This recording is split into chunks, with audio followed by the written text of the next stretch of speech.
Hello, my viewers. Welcome back to another episode of Into the Unknown. Today's episode is part 2 of Monsters and Legends. And today's legend we're diving into is the curse of La Llorona.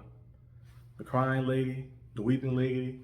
She goes by different aliases. So we'll dive into that story, talk about the origins of it, talk about people who say they have seen encounters of this legend, and talk about if it's real or not.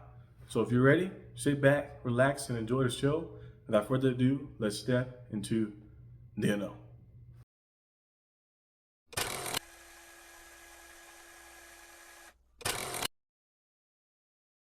Friends used to talk about the things we used to do, but until you return, I will be faithful to you.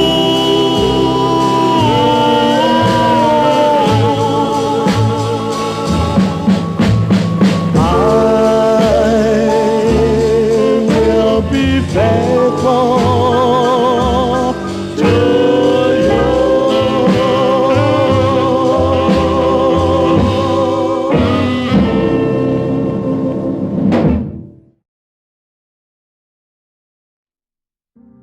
The tale of La Llorona, also known as the Weeping Woman, told for centuries across Mexico, the American Southwest, and the Latin America. This ghostly figure is said to be a wanderer of riversides and lakes, forever weeping for the children she lost. The legend of La Llorona is more than just a folk tale. It is a story of grief, betrayal, and eternal punishment.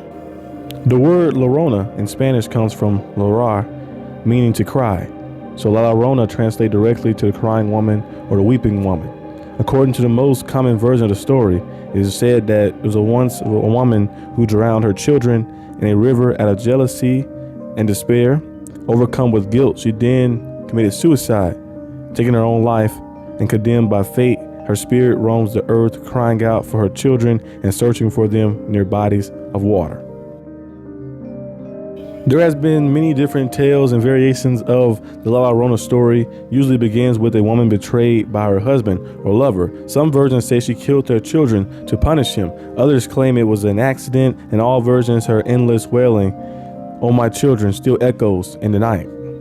The legend of the story, La Llorona, has been passed down through different generations in different centuries, with early records dating back to the colonial Mexico. Some historians connect the story to Aztec mythology, suggesting that La Llorona may be linked to Xihuacoatl, the Aztec goddess associated with motherhood and mourning.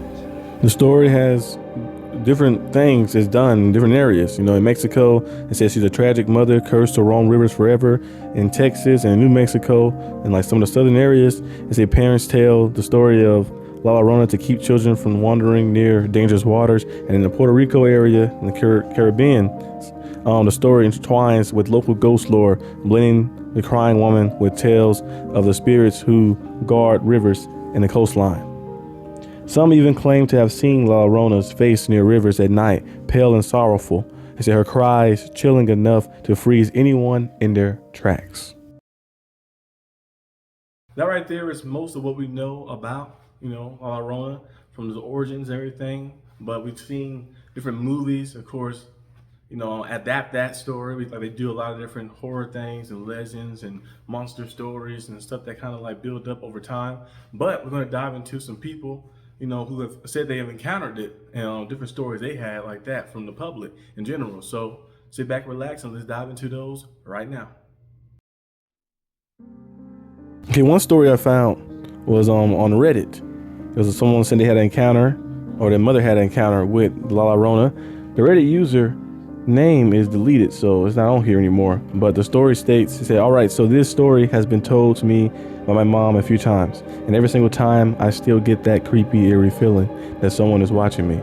My mom is from a small town in Mexico, located in Zacatecas. When she was around 14, she had the habit of waking her mom up to go to the restroom, since it was an older home and the restroom was located outside.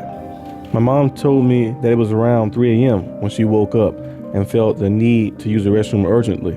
So she began calling out for her mom. After a while of her mom not responding, she began getting agitated and started screaming. At this point, my mom turns around and at the foot of her bed, she sees her mom standing there. She was wearing a white robe, but had a very bleak expression on her face, and both of her arms were extended. My mom said that she suddenly felt extremely cold and a huge sense of dread. She has never seen her mom wear a white robe. That's when she looked down and saw her mom's feet weren't touching the floor. At that moment, she screamed and quickly threw the covers over her head. Her mom, wearing something completely different, runs in to find my mom shaking in her bed. Nobody believed my mom. Everyone told her it was a dream until a few days later there was a power outage. During this, my mom and a few of her siblings with her parents all decided to sleep in the living room, and around the same time, 3 a.m., they heard the same undeniable wails of La Llorona down their street.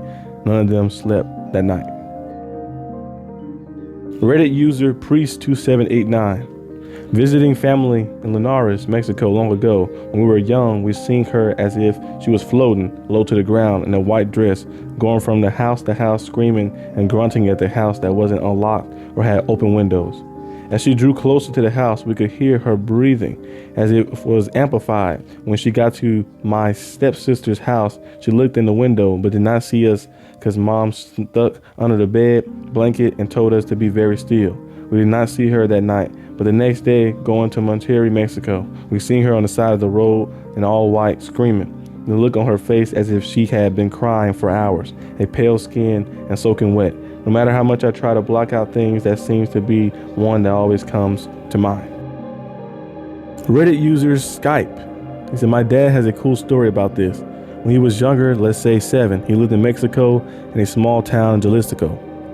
The local kids would play a game called Vampire, which is basically tag. They used to play outside of the town in a wooded area at night, which is a crazy already. Well, when the game had started, him and 2 friends decided to hide together. They ran down to the river near the town and crouched behind some bushes about knee-high. It was then that they started to hear rustling in the water, and at first my dad said they thought it was a cow crossing the river, but couldn't believe that a cow would cross such cold waters. So they all began to stare at the source of the noise, and that's when they saw what looked to be a woman in a cloak of some sort with her head down so you couldn't see the face. My dad said no one really said anything because they were in shock at what they were seeing. They noticed the person was coming towards them at a gradual pace. My dad said that when he noticed that the figure wasn't actually walking, but floating like an inch off the ground, is when he started to run. They ran back to the town to see some of the kids already back with a shocked look on their faces. All the kids there saw the same thing apparently, and that was the last time they played that game again. This concludes our video. I hope you guys enjoyed this video. If you liked this video, leave a like and subscribe for more content. And I'll see you guys next time on the next episode of Into You Know.